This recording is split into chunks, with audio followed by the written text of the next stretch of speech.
और अब बात अगली बड़ी खबर की कर लेंगे। देखिए, देहरादून से अगली खबर है। पिथौरागढ़ हवाई सेवा आज से शुरू हो रही है। जौलीग्रांट एयरपोर्ट से विमान सेवा का आज से शुभारंभ है। तो ये बड़ी खबर और बेहद महत्वपूर्ण खबर है।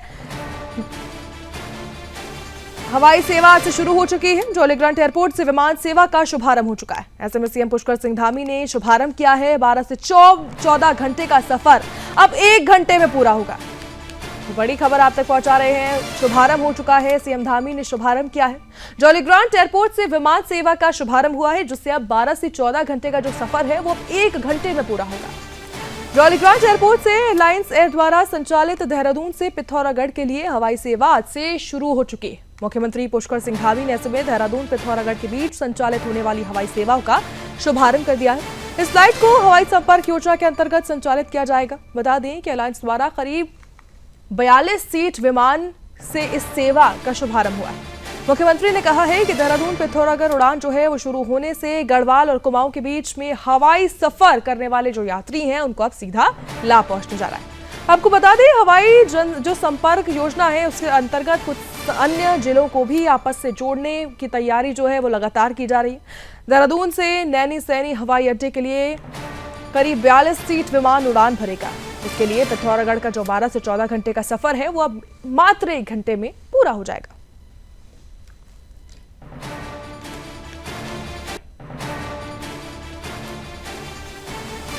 तो बेहद का संकल्प लें।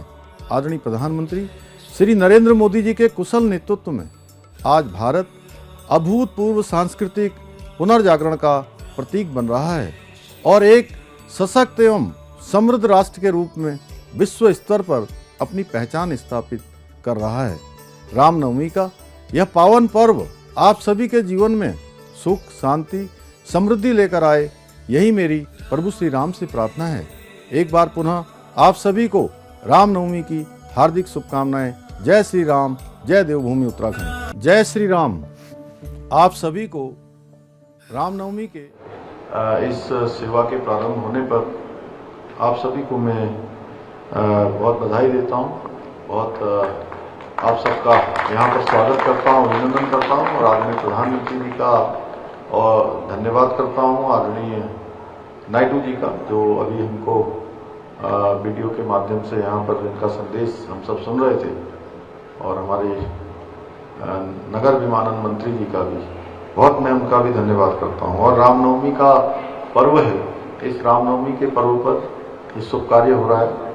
ये भगवान राम से, माँ दुर्गा से मैं प्रार्थना करूँगा कि ये सेवा प्रारंभ हुई है, ये सेवा अनवरत रूप से चलती रहे। अभी मैं जैसा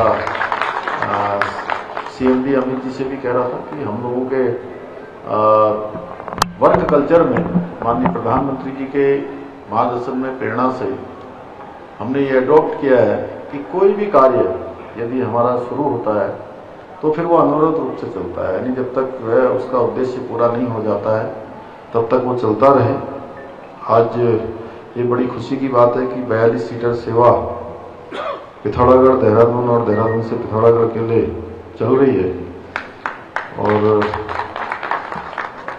आज से प्रारंभ होने वाली सेवा ये हमारे लिए बहुत अत्यंत महत्वपूर्ण सेवा है, क्योंकि इसके प्रारंभ होने से पिथौरागढ़ से देहरादून और देहरादून से पिथौरागढ़ ये परस्पर ये शहर एक दूसरे से जुड़ जाएंगे और इसकी जो दूरी है 14 घंटे 15 घंटे का लंबा सफर,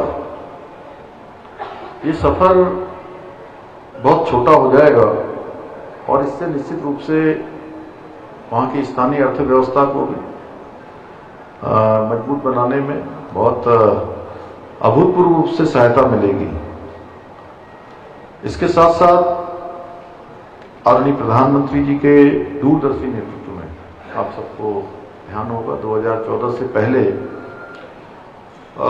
देश में जितने भी हवाई अड्डों का निर्माण हुआ है उनकी संख्या आजादी के बाद के 65 वर्षों में बने हवाई अड्डों से दुगनी हो गई है। यानी कि इस कालखंड में पिछले 11 वर्षों में अभूतपूर्व रूप से हवाई अड्डों का निर्माण हुआ है। आज जहां एक और civil aviation infrastructure development fund के माध्यम से छोटे शहरों में हवाई अड्डों के विकास के लिए वित्तीय सहायता दी जा रही है, उनको मजबूत किया जा रहा है, इंफ्रास्ट्रक्चर खड़ा किया जा रहा है। वहीं भारत को 2030 तक पैसिफिक लॉजिस्टिक हब के रूप में विकसित करने के लिए भी एयर कार्गो नीति भी लागू की गई है। अभी प्रधानमंत्री जी ने 2 दिन पहले ही एक कैबिनेट बैठक में उड़ान योजना को विस्तार देते हुए उड़ान 2.0 दूसरी को भी मंजूरी प्रदान की है। और ये कोई सामान्य डिसीजन नहीं है, एक बहुत ऐतिहासिक डिसीजन है कि उड़ान योजना अब अनवरत रूप से अपने दूसरे चरण में भी देशवासियों के लिए काम करेगी। और इस जो दूसरे चरण की उड़ान योजना है, इसके लिए आगामी 10 वर्षों में 29,000 करोड़ रुपए के बजट से 29,000 करोड़ रुपए के बजट से 100 से नए हवाई अड्डों का निर्माण होगा। 200 नए हेलीपैड के विकास का लक्ष्य निर्धारित किया गया है। और इस योजना का विस्तार विशेष रूप से टियर 2 और टियर 3 शहरों में क्षेत्रीय कनेक्टिविटी को मजबूत बनाने के उद्देश्य से दूरस्थ और पहाड़ी क्षेत्रों में सस्ती एवं सुगम हवाई सेवा सुनिश्चित होगी। मुझे पूरा विश्वास है कि ये पहल न केवल विमानन क्षेत्र को एक नई ऊंचाइयां प्रदान करेगी, बल्कि हमारे जैसे जो पर्वतीय राज्य उत्तराखंड जैसे उन सभी राज्यों के समग्र विकास में भी एक मील का पत्थर साबित होगी। भाइयों बहनों, उत्तराखंड जैसे पर्वतीय राज्य के लिए हवाई सेवाएं मात्र एक परिवहन का साधन नहीं है, बल्कि एक लाइफ लाइन भी है, जीवन रेखा भी है। चाहे वो हमारे सीमांत क्षेत्रों में कठिन भौगोलिक परिस्थितियों वाले स्थानों पर आवश्यक सामग्री पहुंचानी हो, गंभीर रोगियों को त्वरित रूप से उपचार पहुंचाना हो, उपचार के लिए उनको लिफ्ट करना हो, तो ऐसे समय में उनको अस्पताल लाना हो या प्राकृतिक आपदा की घड़ी के समय में बचाव के काम करने हो, प्रत्येक स्थिति में ये हवाई सेवाएं जीवनदायिनी सिद्ध हो रही हैं। आदरणीय प्रधानमंत्री जी के नेतृत्व और मार्गदर्शन में हमारी सरकार भी उड़ान योजना के अंतर्गत राज्य के विभिन्न हवाई पट्टियों और हेलीपोर्ट्स के विकास की दिशा में ठोस कदम उठा रही है। और हमने ये भी तय किया है कि जहां भी हेलीपोर्ट बन सकते हैं, जहां भी हेलीपैड बन सकते हैं, वहां हमारी सरकार ने उसमें हर स्तर पर स्वीकृति का प्रावधान किया है। और उड़ान योजना के अंतर्गत आज 26 हवाई मार्गों का राज्य के अंदर संचालन किया जा रहा है, जिससे राज्य के विभिन्न शहरों और दूरस्थ क्षेत्रों के बीच संपर्क और अधिक आसान हुआ है, मजबूत हुआ है। इसके साथ साथ राज्य के दूरस्थ एवं दुर्गम क्षेत्रों की हवाई कनेक्टिविटी को जोड़ने के लिए 2023 में उत्तराखंड एयर कनेक्टिविटी योजना भी हमने प्रारंभ की थी। और आज राज्य में इस योजना के अंतर्गत 6 हवाई मार्गों पर उड़ानों का नियमित रूप से संचालन किया जा रहा है। हमारी डबल इंजन सरकार के कार्यकाल में पिछले 4 वर्षों में प्रदेश में हेलीपैड की संख्या 2 से बढ़कर आज 12 हेलीपोर्ट्स हमारे राज्य के अंदर हो गए हैं। इसके साथ ही हेलीपैड की संख्या जो 60 होती थी आज 118 हो चुकी है। लगातार इसकी संख्या बढ़ रही है। इसी का परिणाम है कि हमें राज्य में एविएशन के विकास के लिए best state for promotion of aviation ecosystem जैसा राष्ट्रीय सम्मान प्राप्त हुआ है। भाइयों बहनों, हम हेलीपैड्स को कृषि, फार्मा और बागवानी लॉजिस्टिक्स से जोड़कर आर्थिक विकास के केंद्र के रूप में भी विकसित कर रहे हैं। इसके अलावा हम इनका उपयोग अपने आपदा प्रतिक्रिया नेटवर्क को मजबूत करने के लिए भी कर रहे हैं, जिसके अंतर्गत हमने आपदा संभावित क्षेत्रों में स्थायी हेलीबेस के निर्माण, आपातकालीन संसाधनों की व्यवस्था करने के साथ ही स्थानीय युवाओं को राहत एवं बचाव कार्यों का प्रशिक्षण भी हम प्रदान कर रहे हैं। भाइयों बहनों, अगर मैं पिथौरागढ़ की बात करूं तो इस हवाई सेवा के प्रारंभ होने के पश्चात आप लोगों को देहरादून तक पहुंचने के लिए कई घंटों का लंबा सफर अब तय नहीं करना पड़ेगा, बल्कि आप लोगों को अब केवल 1 घंटे के भीतर ही पिथौरागढ़ से देहरादून और देहरादून से पिथौरागढ़ आसानी से पहुंचा जा सकेगा। और ये पहल पिथौरागढ़ की समृद्ध संस्कृति, प्राकृतिक सौंदर्य और लोक कलाओं को देश विदेश तक पहुंचाने में महत्वपूर्ण भूमिका निभाएगी, जिससे हमारे स्थानीय अर्थव्यवस्था को नई मजबूती मिलेगी। रोजगार के अनेकों अवसर सर्जित होंगे।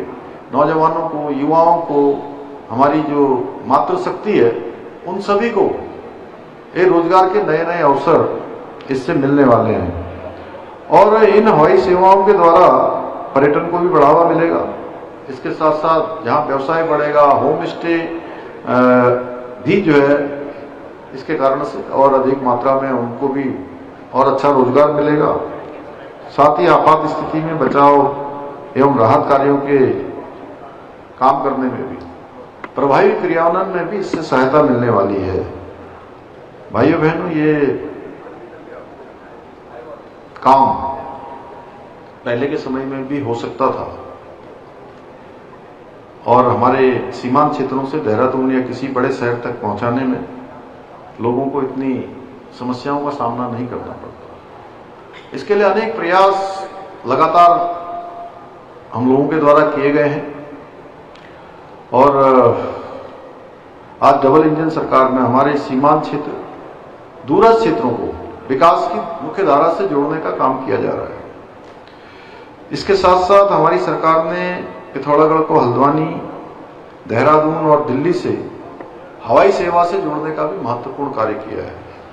इसके अलावा हमने पिथौरागढ़ और मुंशियारी के लिए भी हेली सेवा प्रारंभ की है, जिससे आज स्थानीय जनता के साथ साथ जो देश दुनिया के पर्यटक आ रहे हैं उनको भी बड़ी राहत मिल रही है।